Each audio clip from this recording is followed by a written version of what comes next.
കൂടുതൽ വാർത്തകളും വീഡിയോകളും കാണാൻ ഈ ചാനൽ സബ്സ്ക്രൈബ് ചെയ്യുക. കൂടെ ബെൽ ബട്ടൺ അമർത്തുക. ഏഷ്യ ലൈവ് ടിവിയിലെ ഫെങ്ഷു പ്രോഗ്രാമിലേക്ക് ഏവർക്കും സ്വാഗതം. നമുക്ക് ഒരു ഐശ്വര്യമുള്ള വീടിൻ്റെ ലക്ഷണങ്ങൾ എന്തൊക്കെയാണ്? ഇപ്പം നമുക്കൊരു വീട് കണ്ടില്ല, ഒരു വീടിൻ്റെ പ്ലാൻ കണ്ടാൽ തന്നെ നമുക്ക് അറിയാൻ പറ്റും വീട് എങ്ങനെ ഗുണമാണോ ദോഷമാണോ എന്നുള്ളത്. അപ്പോൾ അങ്ങനെയാണെന്നുണ്ടെങ്കിൽ നിങ്ങളൊരു വീട് വെക്കാനായിട്ട് പോകുന്നു, അല്ലെങ്കിൽ നിങ്ങളൊരു വീട് വാങ്ങിക്കാനായിട്ട് പോകുന്നു. അങ്ങനെയാണെങ്കിൽ നിങ്ങൾക്ക് അത് എങ്ങനെ മനസ്സിലാക്കാം ഈ വീട് ഐശ്വര്യമുള്ളൊരു വീടാണോ അല്ലയോ എന്നുള്ളത്? അതിൽ കോമൺ ആയിട്ട് ഇതിൽ ഫ്ലൈയിങ് സ്റ്റാർ എന്ന് പറഞ്ഞൊരു കണക്കുണ്ട്. അത് അവിടെ ഒരു ഫെങ്ഷി കൺസൾട്ടൻറ്റ് വന്ന് ആ പ്ലാനും അതിൻ്റെ ഡിഗ്രിയും അതിൻ്റെ കണക്കുകളും എടുത്താൽ മാത്രമേ അത് നിങ്ങൾക്ക് ഷെയർ ചെയ്ത് തരാൻ പറ്റത്തുള്ളൂ. അല്ലാതെ അത് ഫോണിൽ കൂടിയോ നമുക്ക് ഇതിനകത്ത് ഒരു യൂട്യൂബ് പ്രോഗ്രാമിലൂടെയോ ചെയ്യാൻ പറ്റുന്ന കാര്യമല്ല. അപ്പം നമുക്ക് ബേസിക്കായിട്ട് കുറേ കാര്യങ്ങൾ ശ്രദ്ധിക്കാം. അതെന്തൊക്കെയാണെന്ന് നിങ്ങൾ പറയാം. ഒന്ന്, ഒരു വീട് സ്ക്വയറോ റെക്റ്റാങ്കിൾ ഷേപ്പോ ആയിരിക്കണം. കാരണം ആ വീടിനകത്ത് ഇപ്പം നമ്മളൊരു വീടെടുത്തു, ഇത്തരത്തിലായിരിക്കണം ഒരു വീടിൻ്റെ ഷേപ്പ് എന്ന് പറയുന്നത്. ഇതിൽ നമ്മൾ 4 ദിക്കുകൾ മാർക്ക് ചെയ്തു: സൗത്ത്, നോർത്ത്, വെസ്റ്റ്, ഈസ്റ്റ്. ഇപ്പം ഞാൻ ഇതിൽ നോക്കിയപ്പോൾ ഒരു കാര്യം പറയാനുള്ളതെന്ന് പറഞ്ഞു കഴിഞ്ഞാൽ, വാസ്തു പഠിച്ചിട്ടുള്ളതും എൻജിനീയേഴ്സ് ആയിട്ടുള്ള ഒത്തിരി ആൾക്കാരുണ്ട്. അപ്പോൾ അവർ ഇത്തരത്തിലുള്ള പ്ലാൻ കണ്ടിട്ട് അവർ കമൻറ്റ് ചെയ്യുന്നുണ്ട്, ഇതെന്താണ് സാധാരണ നമ്മളൊരു പ്ലാൻ വരയ്ക്കുമ്പോൾ മുകളിൽ അല്ലയോ നോർത്ത് വരുന്നത് എന്ന് ചോദിച്ചു പറയുന്നുണ്ട്. അപ്പോൾ ഇതിൽ ശ്രദ്ധിക്കേണ്ട കാര്യം എന്ന് പറഞ്ഞു കഴിഞ്ഞാൽ, ഞാൻ മെയിനായിട്ടും കൺസൾട്ട് ചെയ്യുന്നത് ഫെങ്ഷുയി ആണ്. അപ്പം ഫെങ്ഷുയി പ്രകാരം നമ്മളൊരു വീടിൻ്റെ പ്ലാൻ വരയ്ക്കുമ്പോൾ മുകളിൽ സൗത്താണ് കൊടുക്കുന്നത്. വാസ്തുവിലാണെങ്കിൽ അത് മുകളിൽ നോർത്താണ് കൊടുക്കുന്നത്. ഇത് എങ്ങനെ വാസ്തുപ്രകാരം വരച്ചാലും ഫെങ്ഷു പ്രകാരം വരച്ചാലും ഈ ദിക്കുകളുടെ സ്ഥാനമൊന്നും മാറുന്നില്ല. ഇപ്പം ഇവിടെ വരുമ്പോഴത്തേക്ക് ഇതിപ്പോൾ സൗത്ത് വെസ്റ്റ് ആണ്. അപ്പം നിങ്ങളുടെ വീടിന്റെ പ്ലാനിൽ തന്നെ എടുത്ത് വെച്ച് സൗത്ത് വെസ്റ്റിലേക്ക് വെച്ചാൽ കറക്റ്റ് ആയിരിക്കും.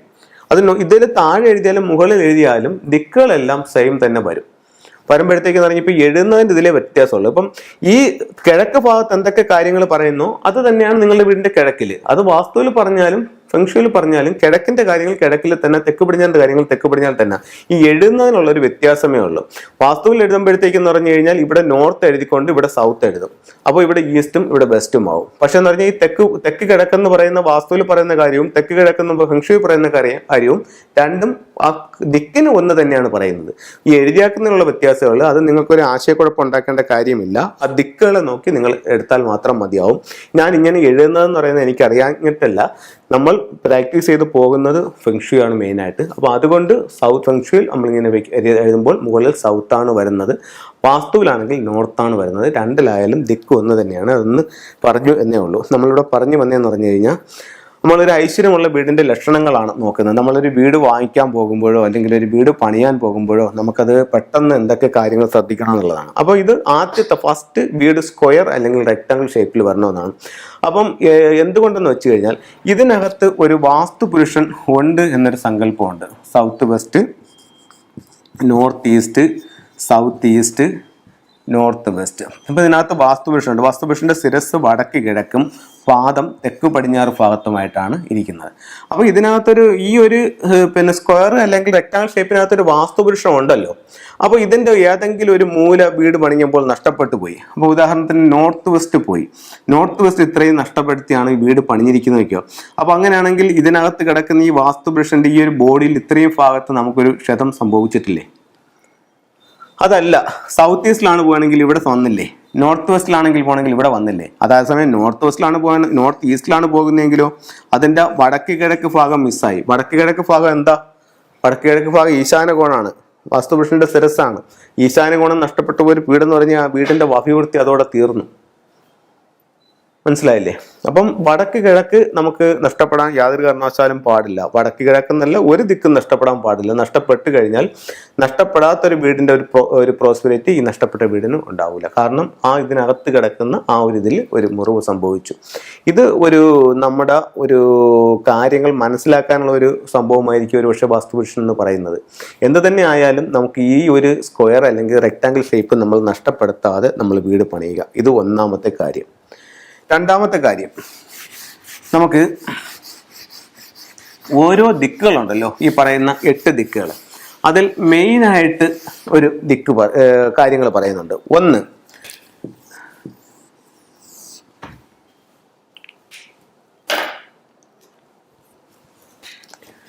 ഇപ്പം ഇങ്ങനെ നമ്മൾ ഒരു ഇതെടുത്തു, സ്ക്വയർ എടുത്തു. സ്ക്വയർ എടുത്തിട്ട് ഇത് സൗത്ത്, ഇത് നോർത്ത്, ഇത് വെസ്റ്റ്, ഇത് ഈസ്റ്റ്. അപ്പോൾ ഇത് സൗത്ത് ഈസ്റ്റ് കോർണർ, ഇത് സൗത്ത് വെസ്റ്റ് കോർണർ, ഇത് നോർത്ത് വെസ്റ്റ് കോർണർ, ഇത് നോർത്ത് ഈസ്റ്റ്. അപ്പോൾ അങ്ങനെയാണെന്നുണ്ടെങ്കിൽ നമുക്ക് കിഴക്ക് ദർശനമുള്ള വീടിനും വടക്ക് ദർശനമുള്ള വീടിനും ഈ ഭാഗത്തോ സ്വീകരണ മുറി വയ്ക്കാം. അപ്പോൾ ഇങ്ങനെ ദർശനമുള്ള വീടാണെങ്കിൽ ഈ ഒരു ഭാഗത്താണോ എന്ന് നോക്കുക. അടുക്കള നമുക്ക് ഒന്നാമത്തെ സ്ഥാനം തെക്ക് കിഴക്ക് അഗ്നികോണിൽ കൊടുക്കാം, അല്ലെങ്കിൽ രണ്ടാം സ്ഥാനം വടക്ക് പടിഞ്ഞാറ് വായുകോണിൽ കൊടുക്കാം. തെക്ക് പടിഞ്ഞാറ് നമുക്കൊരു ബെഡ്റൂം ഉണ്ടായിരിക്കണം.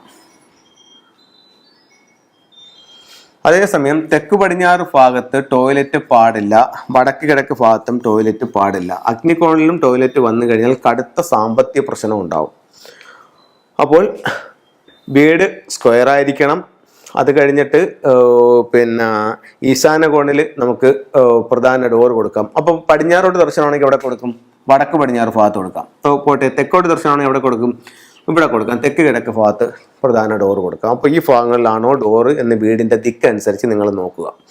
4 ദിക്കിൽ വന്നാലും ഞാൻ പറഞ്ഞു, ഇവിടെയാണെങ്കിൽ ഇവിടെ വരാം, ഇവിടെയാണെങ്കിൽ ഇവിടെ വരാം, ഇവിടെയാണെങ്കിൽ ഇവിടെ വരാം, ഇവിടെയാണെങ്കിൽ ഇവിടെയും വരാം. അപ്പോൾ ആ രീതിക്ക് നിങ്ങൾക്ക് ചെയ്യാം.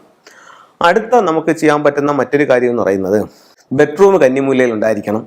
അടുക്കള അഗ്നികോണിലാണ് ഏറ്റവും ഉത്തമം. അവിടെ പറ്റുന്നില്ല എന്നുണ്ടെങ്കിൽ വായുകോണിൽ ഉണ്ടായിരിക്കണം. ഒരു കാരണവശാലും വടക്ക് കിഴക്ക് ഭാഗത്ത് അടുക്കള എൻ്റെ അഭിപ്രായത്തിൽ നല്ലതല്ല.